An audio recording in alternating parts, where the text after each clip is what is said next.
SAW, dzikruka akhaka bima yakrah. Engkau menyebutkan tentang keburukan saudaramu yang dia tidak suka untuk disebutkan. Para ulama menyebutkan yaitu kalau orang yang dibicarakan diketahui siapanya. Kalau enggak diketahui maka itu bukan apa? Ghibah. Seperti tatkala kita di jalan kita ketemu orang, ada orang kurang ajar, kita pulang, kita bilang tadi saya ketemu orang kurang ajar, brengsek.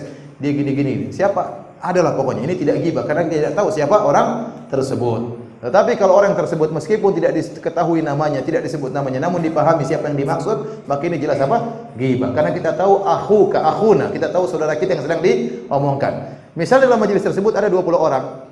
10 orang paham yang dimaksud siapa yang dibicarakan, maka 10 orang tersebut sedang berada dalam majelis apa? Ghibah. 10 yang lain tidak ngerti, maka mereka bukan di majelis apa? Ghibah. Karena mereka tidak tahu siapa yang dimaksud, ya. Tapi yang 10 tadi wallahu a'lam bishawab kena majelis ghibah, ya. Maka dia harus beranjak dari tempat tersebut atau menasihati. Dan saya sangat anjurkan kepada ibu-ibu karena ghibah ini sangat ramai di ibu-ibu. Kalau bapak-bapak kumpul-kumpul biasanya tidak ngomongin ghibah, ngomongin utang, ngomongin usaha, ya, poligami juga ada Ustaz, ya. Ya. Saya tidak tahu itu mungkin Ustaz begitu, kalau saya enggak terlalu. Atau lebih parah itu.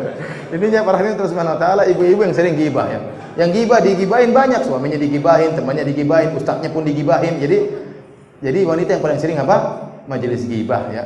Oleh karenanya, dan ini majelis memang sangat lezat karena dia adalah majelis maksiat, dan memang maksiat itu dihiasi oleh iblis. Iblis berkata, la uzayyinanna lahum fil ardi wa la aghwiyannahum ajma'in. Saya akan menghiasi anak-anak Adam untuk terjerumus dalam maksiat.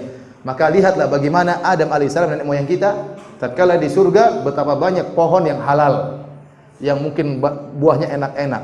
Hanya satu yang Allah haramkan.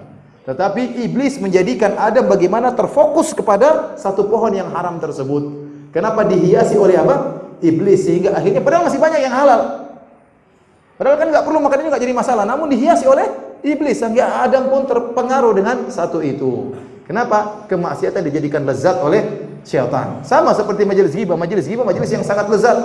Oleh karenanya acara yang paling bikin rame, yang sering dinonton, yang paling keras acara apa? Acara ghibah, ya. Ini makanya ibu-ibu, ya, kalau timbul acara ghibah maka hendaknya saling menasihati. Dan jangan ragu-ragu. Tegakkan amar ma'ruf nahi mungkar. Karena banyak orang terjerumus dalam ghibah, kenapa pekewuh? Enggak enak. Waduh, kalau saya negur nanti gimana? Kalau saya ngomong nanti enggak enak. Ini yang bikin dia terjerumus dalam kemaksiatan. Tegur kalau ini ghibah. Bilang jangan ini ghibah ya akhi. Apa kita masalahnya kita ngomong gini? Ya kita kalau membicarakan kejelekan orang dalam rangka mencari solusi itu lain cerita. Tapi dalam rangka untuk menjelekan saja, dalam rangka untuk tanpa ada apa yang kita inginkan, ngomong-ngomong saja, ya maka ini ghibah, memakan bangkai daging saudara kita. Maka tegakkan nahi mungkar. Bilang maaf ya akhi, apa definisi ghibah? Begitu aja. Ya ukhti, apa definisi ghibah? Kamu kok ngomong kayak gitu? Iya, saya takut kita ngomong tentang ghibah, ya. Tegur, jangan malu-malu. Kalau enggak berdiri, kalau enggak alihkan pembicaraan, ya. Alihkan pembicaraan. Kemarin kabar pesawat jatuh gimana? Sudah bongkar pembicaraan. Bongkar pembicaraan supaya pembicaraan berubah. Kalau enggak, Anda wajib meninggalkan majelis tersebut. Kalau Anda tidak meninggalkan majelis tersebut, Anda boleh, tapi sibuk dengan yang lain. Baca Quran. Orang ghibah baca Quran. Zikir subhanallah, astagfirullah. Ya biar dia apa? Berhenti.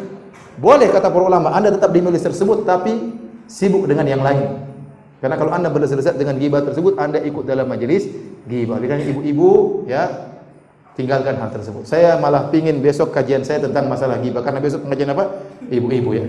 Ini buat saya bikin ide baru, besok mungkin judul pengajian saya rubah, ya. Tentang masalah ghibah, ya. Karena ini sangat santer di kalangan ibu-ibu, ya. Wallah.